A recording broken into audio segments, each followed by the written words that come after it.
Right, another video on my mini excavator series. I have the JF Industrial JF12 model, and this is the grapple attachment. And this thing is phenomenal. If you're doing any sort of tree or shrubbery or branch work, this thing's just fantastic. Being able to grab, rip, move, drag. I love this thing. One problem I face though is that my opening, it would get locked, so it opened too far. And so I welded on some tabs here. I found just the right point before it would flop over and get stuck.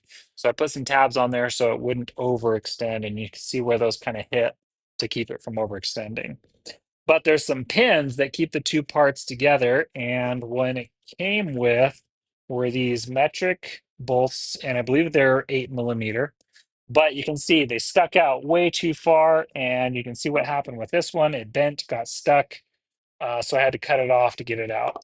So I went to, while I was at the hardware store at Cow Ranch, I got a 5/16 equivalent because that's the closest size. And I wanted the smooth shank to fit the whole way through. So this is a 2.5 inch 5/16 bolt.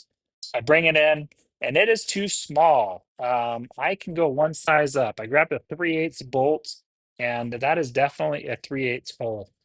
So now I got to go back to the store. I'll get a 3/8. I'm assuming the same size shank.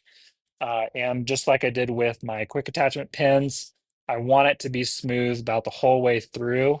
So I might get a washer or two, or depending on how much of the 3/8 version is smooth, I'll modify that and how much it goes through. But another update here, converting all the bolts over. You can see how quick and how easy that bent and that it got deformed. And so we are going to grade 8.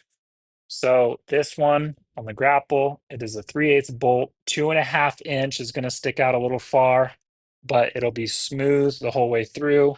Put on a little washer, a lock washer, and a nylon nut, and I'm going to cut off the rest. So that's how we're going to fix this problem. And this will be ready to go tomorrow.